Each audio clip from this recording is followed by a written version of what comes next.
Praise God. Praise God. God is good all the time and all the time. God is good. Praise God. Praise God. Isang mapagpalang araw po sa bawat isa. Sa pagkakataong ito, tayo po ay dudulog, lalapit sa ating Diyos na buhay ng may pananampalataya na kung saan may dalawa o tatlo na nagkatipon sa kanyang ngalan. Naroon siya sa kanilang kalagitnaan. Sa araw na ito, tayo po ay dudulog sa Panginoon sa ngalan ng bayan ng Magpet sa probinsya ng Cotabato. Ating hiningin na maitatag ang altar ng ating manunubos sa bayan ng Magpet. May mudag sa atong mga kaigsuunan diha sa Visayas ug sa Mindanao. Bisan pa katong atong mga kaigsuunan nga anaa sa Luzon ug sa laing nasod. Dalaygon ang Ginoo sa walay katapusan. Ang ating pagsambay mula sa Aklat ng Mga Awit, 88 kabanata. Ang talata po ay 15. Mula pagkabata, ako'y nagtiis na halos ikamatay. Ang iyong parusay siyang nagpahina sa aking katawan. Mula pagkabata ako'y nagtiis na halos ikamatay. Ang iyong parusa siyang nagpahina sa aking katawan. Mula pagkabata ako'y nagtiis na halos ikamatay. Ang iyong parusa siyang nagpahina sa aking katawan. Manaming Diyos na makapangyarihan sa lahat, kami po'y nagpapasalamat sa pagkakataon na minsan pang makadulog at makalapit sa iyong banal na harapan. Ama, kami po'y nagpapakumbaba, humihingi ng tawad sa lahat naming pagkakasala at aming idinudulog sa iyo na kami linisin, baguhin sa pamagitan ng banal na dugo ng aming manunubos, naway malinis ang aming kaisipan sa lahat ng kasinungalingan. Habang amin din pong idinudulog sa iyo ang bayan ng Magpe sa probinsya ng Cotabato. Aming panalangin ng lahat ng altar at lahat ng kasunduan na ginawa sa bayan ng Magpe nang hindi ayon sa pangalan ng aming manunubos ay mapawalang pisa sa pangalan at sa pangunguna ng iyong Santong Espiritu ay itatag ang altar ng aming Panginoong Yeso Kristo sa bayan ng Magpe. Maraming salamat po. Aming pag-asa, tinugon at tinanggap namin ang aming panalangin sa pangalan ng aming Panginoong Yesus. Amen. Amen. Amen. Amen. Amen. Amen. Amen. Praise God. Praise God. Ang ating pong pagbubulay ay mula sa Aklat ng Genesis, 49 na kabanata. Ang talata po ay 29 hanggang 33. Pagkatapos, sinabi ni Jacob sa kanyang mga anak, ngayoy papanaw na ako upang makasama ng mga ninunong na mayapa na. Doon ninyo ako ilibing sa pinaglibingan sa aking mga magulang. Sa yungib sa bukid ni Efron na Heteo, ang libingang iyo'y nasa Makpela sa silangan ng Mamre sa may Kanaan.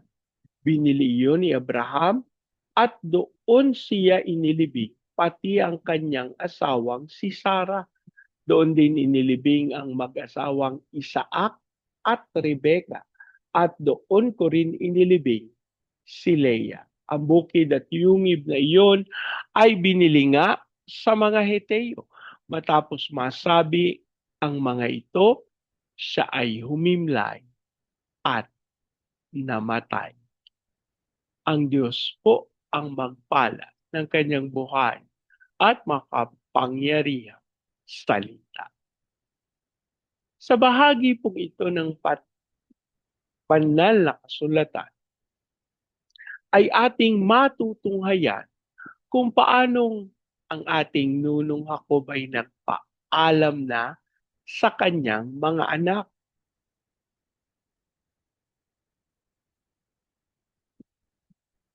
Ito po yung pagkakataon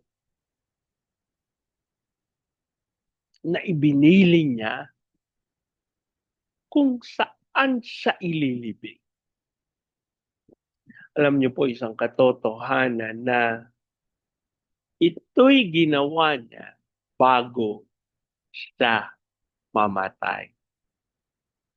At alam niyo ba, habang tinitignan ko ang kwento na ito, inaaral, pumasok sa aking kaisipan na ito ang nagturo sa mga insurance agency na kasi po, 'di ba, ang pinakaunang insurance o hindi po, yan po yung naiisip ko. Ang pinakaunang insurance, yung paniniguro sa life insurance. Ano po, na kung ano man ang mangyari, no? Ah, meron kang maiiwan sa iyong mga pamilya na kung ikaw biglaang sumakabilang buhay. Ano po? At ito po yung idea po ng life insurance ay isang magandang pagkakataon para ilayo sa pagkawala ng yung pagkakawawa ang iyong pamilya. Kasi kapag may insurance ka, may pagkakataon ang pamilya mo na mamili ng uh, itsura, no? Actually, ikaw na mamimili, no? Kasi ikaw nagbayad ng insurance mo. Pero hindi na sila hindi magiging tali yung kanilang kamay na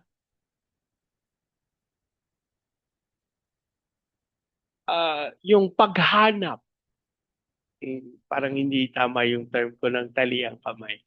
Parang yung kawawa, parang kawawa sila kasi namatay ka nang wala kang iniwang kahit na ano. Kaya sabi nga ng mga nagkuwenta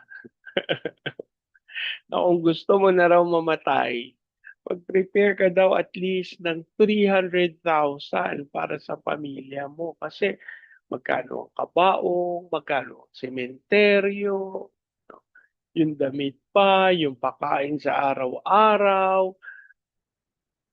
Okay na lang kung sa bahay ka ilalagak, no? Kung mag-uupa pa sila ng lugar para kung saan ka ilalagak, no? Paglalamayan. Alam niyo po, hindi lang sakit ng kalooban, pati bulsa nabubutas kapag kami namamatay. Ano po? Kaya, mas maganda pinaghahandaan ang kamatayan. At ito yung ginawa ni na Abraham. Ano po? Kasi, nung pagkakataon na namatay si Sarah, binili ni Abraham ang lupain ito mula kay Efron na isang Heteo. Ano po, actually, ang sabi nga nung mga Heteo, "Naku, 'wag mo na pong bayaran." Ano po, kasi gano'n nila kinikilala si Abraham, pero sabi ni Abraham, "Naku, hindi puwede." Sabi niya, "Kailangan magkaroon ako ng karapatan sa lupa lupa na ito at ito'y sa pamamagitan ng pagbayad ko." Alam niyo po, puwede nating unahan yung ating kamatayan. Wow! Big word, unahan ang kamatayan. Yung pong kaisipan na ako po, I would like to throw this idea na para hindi natin, ah, bigyan ng, mahihirapan pa yung mga maiiwanan natin. Ano po, naalala ko po yung isang kakilala ko na nagbayad siya ng insurance.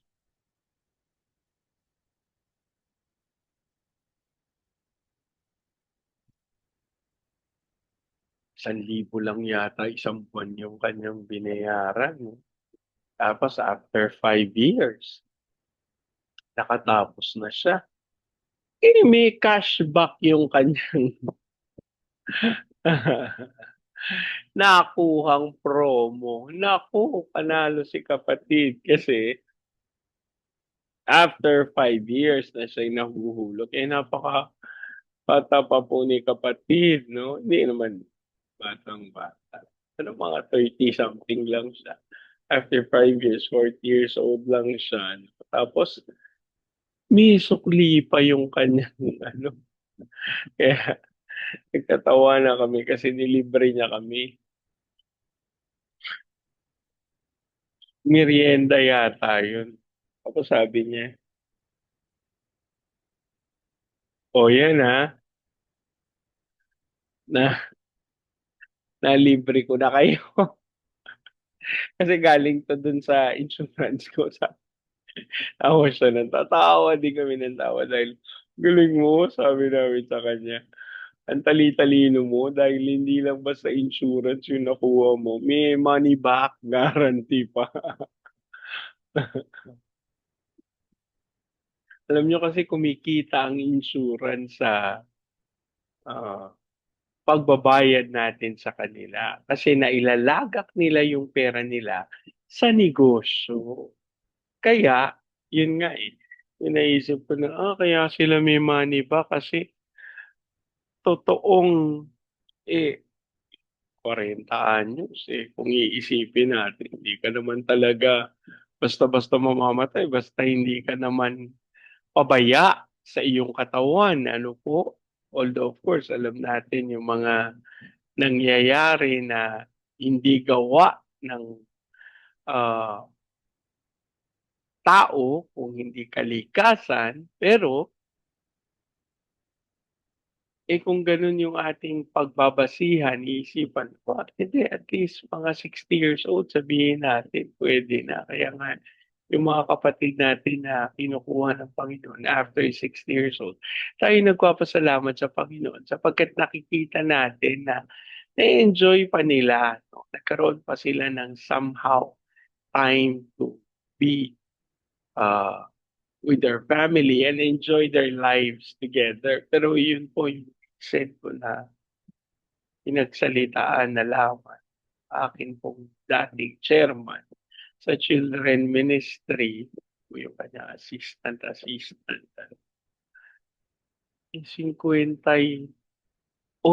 anyos lang. Yung dahilan, hindi nagpapa-check-up. Hindi niya alam. Meron siyang maintenance sa blood sugar yata. Pero, yun lang kanyang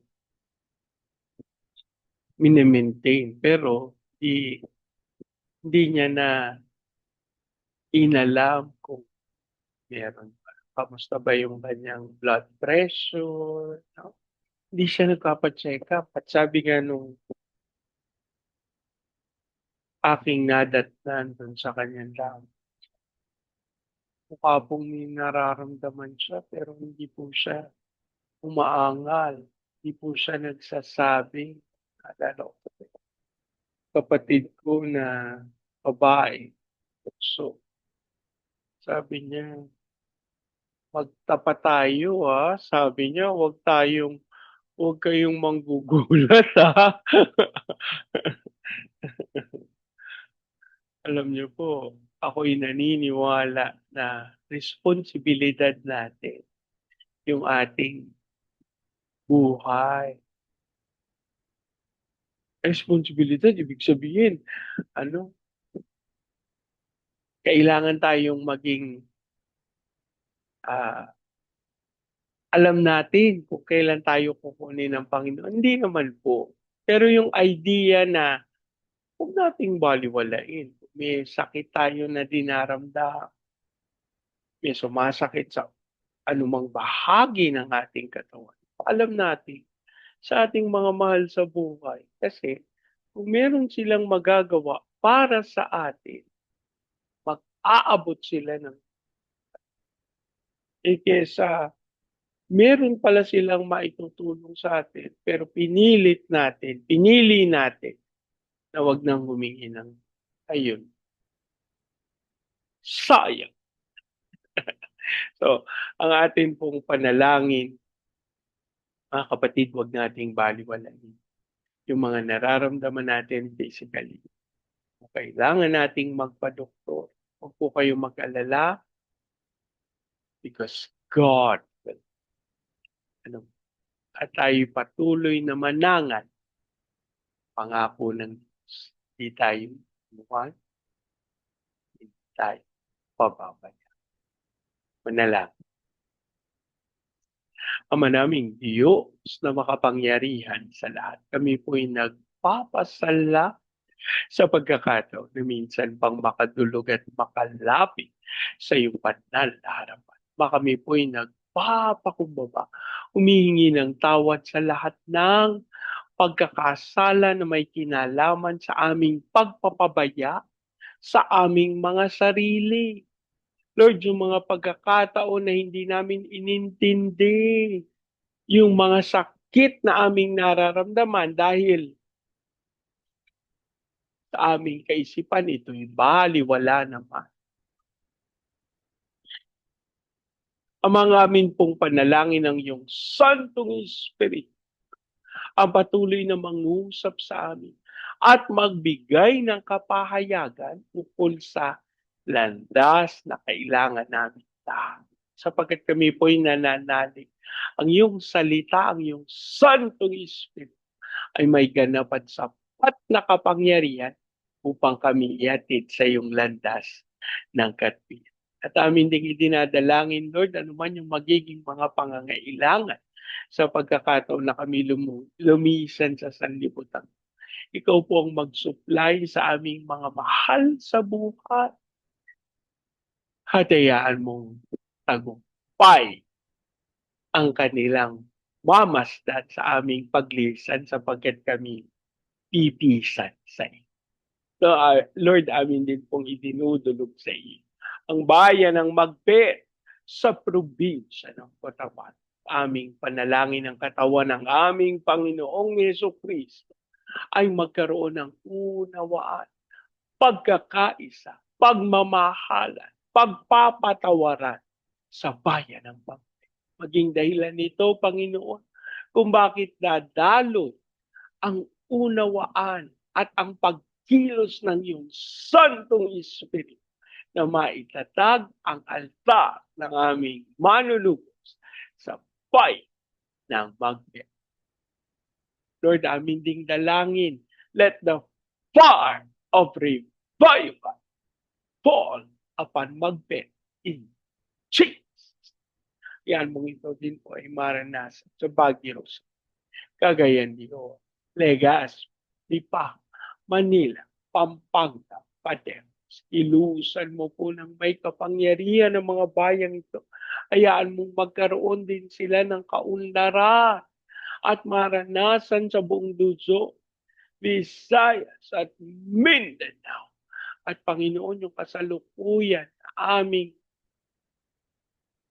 kinasasadlakang panahon sa gera sa Iran, ang aming panalangin, ikaw po ang magbantay sa aming pinakamamahal na bayan. Sa pangunguna ng aming President Marcos, Vice President Duterte, ang Senado, Kongreso, Judiciary, Military, Police, Local Government, to declare the fear of the Lord. Lord, imbis na yung pagkatakot dun sa kasasadlakan na karumihan, hayaan mong magkaroon ng aming pinakamamahal na bayan na pagkakataon na maipahayag ng iyong katotohanan as the launching pad of the gospel, as a missionary sending country, and as the America of Asia in the height of its glory. Dasal namin, Panginoon, ikaw po ang magpahayag ng iyong katotohanan at malantad ang lahat ng kasinungalingan ng kaaway.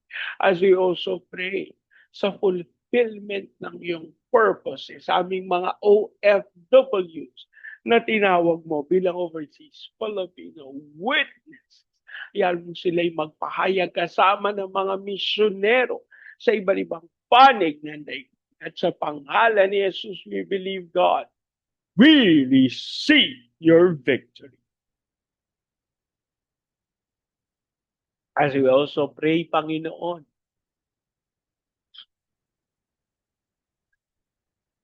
sa iyong makapangyarihang pagkilos sa aming mga training agencies, katulad po ng Main Lifeline, Asian Center for Missions, Elijah House Philippines, Church Renewal, Asia Pacific International Institute Studies. Ikaw po ang magkaloob ng lahat ng pangangailangan sa mga ministeryong ito upang sila'y lumakad sa dakilang kalooban. As we also pray sa mga bansa ng Vietnam, Cambodia, Myanmar, Laos, Thailand, Malaysia, Singapore, Indonesia, Brunei. Ilusan mo po ng may kapangyarihan at dalhin, ibaba ang iyong Santong Espiritu sa mga bayan. Dasal namin na mangyari din po ang pagkilos mo sa Hong Kong, sa Macau, sa Taiwan. Lord, ikaw ang magpapa ng iyong Santong Espiritu sa mga bayan ng Japan, China, South Korea, North Korea, Brazil, Russia, America. We declare your power, your grace.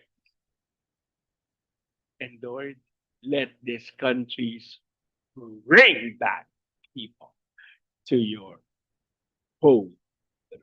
Dasal din po namin ang kapayapaan ng bansang Israel. Ikaw po ang mag-ingat, magtanggol sa iyo. Inipan. Maraming salamat na ang kinamin tinugon mo. Tinanggap namin ang aming panalangin sa pangalan ng Panginoon. Amen. Amen. Amen. Amen. Amen. Amen. Amen. Praise God. Praise God. Sa pagkakataong ito, yaan niyo pong salitain ko ang basbas ng Panginoon sa inyo at sa inyong sambahan. I declare the everlasting love of the Father. I declare the unending blessings of the Son. I declare the sweet, sweet, sweet fellowship of the Holy Spirit now and forever. I declare this new house and that with part, with a new faith, and with a flourishing business. In Jesus' name. Amen, amen, amen, amen, amen, amen, amen. Praise God. Praise God. Hanggang sa susunod po, sama-sama nating ideklara, Pilipinas, God bless you. Big time. And so we declare to God be all the glory in Jesus' name. Amen, amen, amen, amen, amen, amen, amen. Praise God.